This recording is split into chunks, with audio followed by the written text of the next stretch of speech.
From the Oklahoma newsroom, this is a Thunder update. I'm Jenny Carlson here with Thunder beat writer Eric Horn. Eric, offseason is going, but Carmelo Anthony is still being talked about here in Oklahoma City. It feels like he signed with Houston about 5 times because it had been rumored, and then it had been talked about, and then he had to clear waivers.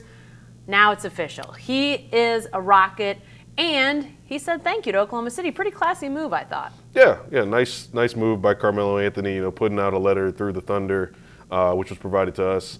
An exclusive. Thanks the organization, thanks the Thunder, thanks teammates, thanks the fans.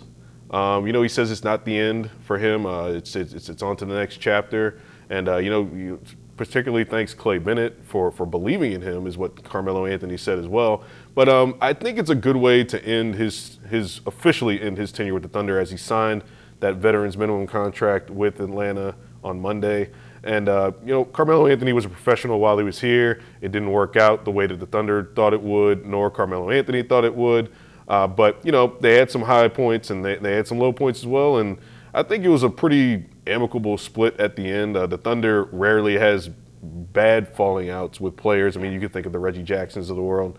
But, Carmelo Anthony moving on to the next chapter, it's going to be interesting to see how he gels with the Rockets and how many threes he hits against the Thunder when he comes back to the peak sometime this season. Yeah, you definitely know he'll be shooting some, that's for sure. Let's talk about how he may gel with the Rockets, because if you go out on the World Wide Web and you start searching for opinions and thoughts about how he'll work with the Rockets, because it's been so longly believed that he was going to end up there's been a lot of time for people to pontificate about this. You see everything from it's going to be a total disaster to it's going to work out great.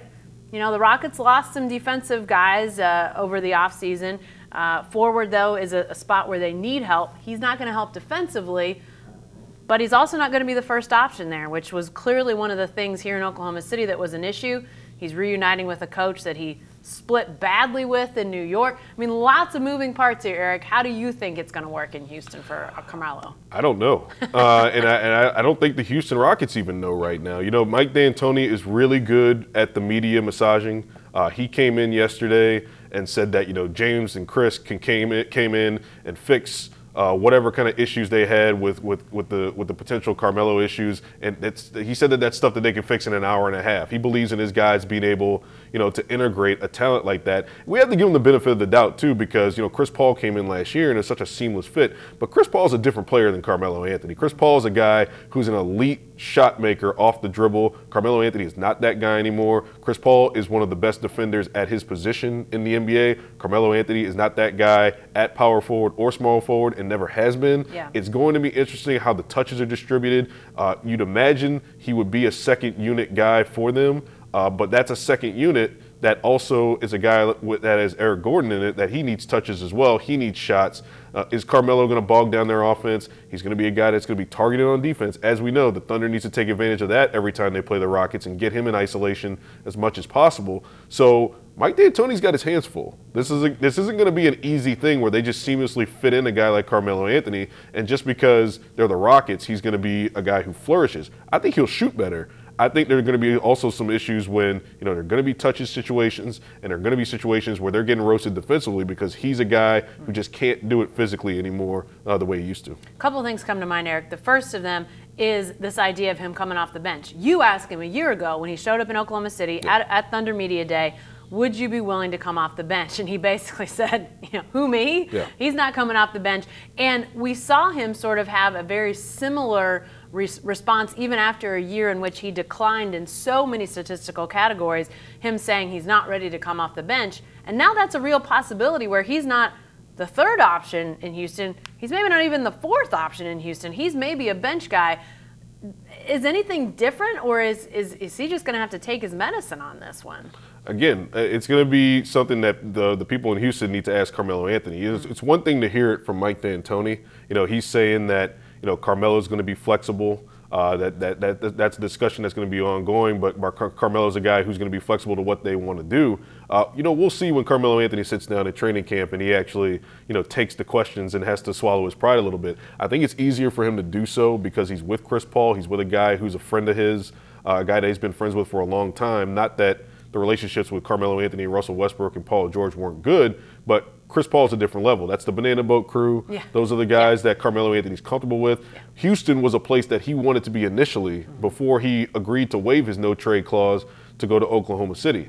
So we have to wait and see on Carmelo Anthony to see whether he's going to fit in with what they want to do and whether he's going to come off the bench or not. Again, I think that the bench thing that I asked him got a little bit misconstrued from the sense that I think the question I was asking him was meant to be a gauge on how willing he was willing to sacrifice his role for the Thunder. Not necessarily that he had to come off the bench, but the answer that probably everyone was looking for was, I'm willing to do anything it takes, which is probably what he's gonna end up saying when he gets to Houston. He's probably going to say something along those lines instead of making any guarantees about coming off the bench or starting. And frankly, Houston could start him and not be in bad shape. It's a matter of who's playing the bulk of the minutes at power forward. Sure. That's probably going to be P.J. Tucker because he was such an integral part of that team last season. Lastly, I want to ask about ISO ball because that was where you saw Carmelo bog down the offense at times last year with the Thunder.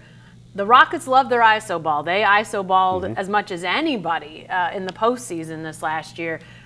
But they ISO with Chris Paul and James Harden. Right. Those are the guys they want to ISO. So can that work? Can Carmelo do that with these guys and in Mike D'Antoni's system? I don't like Carmelo's isolation compared to Chris Paul and James Harden's isolation. And we even saw Chris Paul and James Harden, their isolation gets stifled in the series with the Warriors when it took too long to get initiated. And that's one of the problems that James Harden has had in his career. You know, he'll dribble the ball, he'll pound the ball to death, and then defenses can set and rotate and do the right things behind the initial wave of defense in order to stop James Harden from getting the shots that he wants or make him take a tough shot. Carmelo Anthony holding the ball in isolation is not so much a problem if he makes a quick decision. And I think that was one of the issues he had with the Thunder. When James Harden started making quicker decisions in his isolation against the Rockets, I mean, not against the Rockets, I'm sorry, against the Warriors, I think that's when the Rockets saw more success in that series. So it's a matter of getting Carmelo to play quicker. And I think if he would have been able to come back another season with the Thunder, play quicker in isolation, I think he'd have had more success. All right, something to watch, and Thunder fans will be watching it because the Rockets are one of those teams that they're aspiring to upset, I guess, if you will, in the standings, to move ahead.